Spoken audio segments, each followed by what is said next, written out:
when you are saying that you are working in a client and vendor situation and payment is done based on the story points, then we need to do a project management activities there. So you need to find out how do you benchmark those story points, and it's a contracting tool rather than an estimation tool. So then you need to deal that problem differently. Don't try to deal with the agile estimation way, because it's a contract problem. So contract problem requires proper definition, proper understanding of change management, and ensuring that your interests are taken care whenever something goes wrong. Yeah, which may not necessarily always meet which is expected for estimation purpose. It was a problem in our traditional project management as well. When we do estimation, even in a traditional project management, we revisit estimation at each phase, and each phase may discover that we need 20% more, 30% more, 50% more time. Yeah, it's a reality which we face. Our contract might not allow us to get more money for it, but anyway we have to do it, so someone has to pay for it. Yeah, but as a project manager you need to make it feasible. So I can't say that these two things are independent, but at the same time they are interrelated but independent as well. So we need to make sure that our internal estimation is for our execution purpose, and we have a contract estimation, contract pricing, contract management separately done, yeah, which takes care of some safeguards. So similarly, in any project or any delivery, we need to do that things differently. Yeah.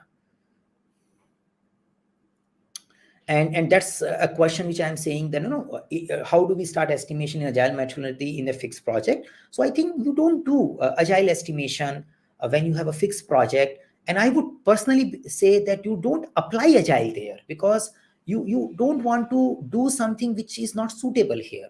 So do you want to have a change of requirement keeps happening, but your monies are fixed? Yeah, you may not want to do that until unless you are doing the estimation based on time and material. So fixed price, fixed scope is a good thing to do, but don't do changes afterwards. You need to protect yourself. So it will be a kind of weird case where someone wants to follow change in scope and change in features and want to give you fixed money. So I don't think any vendor will agree to. And at the same time, maybe customer should also not go for it, because they will also face a risk if they are going into such kind of situation. Okay, so I teach a lot of PMP, and even in the PMP space, we keep exploring that not to mix the contract estimation, contract pricing with project estimation and project planning. Yeah, they are related overall, but ultimately we may not be able to change contract estimate, but we must change our project estimate on a daily basis as we discover something. So you may still get the same money, and that might be true in the agile way of working or non-agile way. It has been true all the time in a non-agile way of working. Now, if you are working in a non-agile way and you are working and designed by a contract, you need to see what are the advantages and risk associated with the contract, and how can I safeguard myself. That's my contract management approach. And then I need to drive how I have an execution approach, which ensures that we take care of a reality on a daily basis. And at the same time, we should have some kind of a safeguards made in our contract. So if the reality goes drastically different than we estimated, we should have some mechanism to protect ourselves. Yeah. So that's I think, broad understanding. Exact contract, exact thing varies.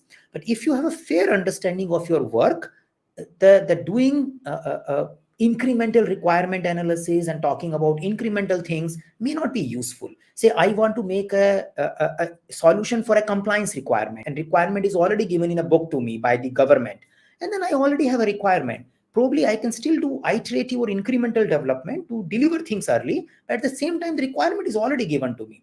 So I may have some hybrid approach where it has a batch size which is incremental in nature, but in a way my scope is already fixed. Now, if I have a hybrid approach, I will have a hybrid contract as well. I will say, okay, this is my hybrid execution approach. This is my hybrid contract approach. This is how we safeguard our interest, and this is how we execute things. So in order to learn more, my recommendation is people who are working in the project mode and agile mode better develop the project management skills with the help of certification programs like PMP, where you learn about procurement and other spaces as well. Again, certification is just a tool. you need to learn project management. That's what I feel can help you in growing your prospects.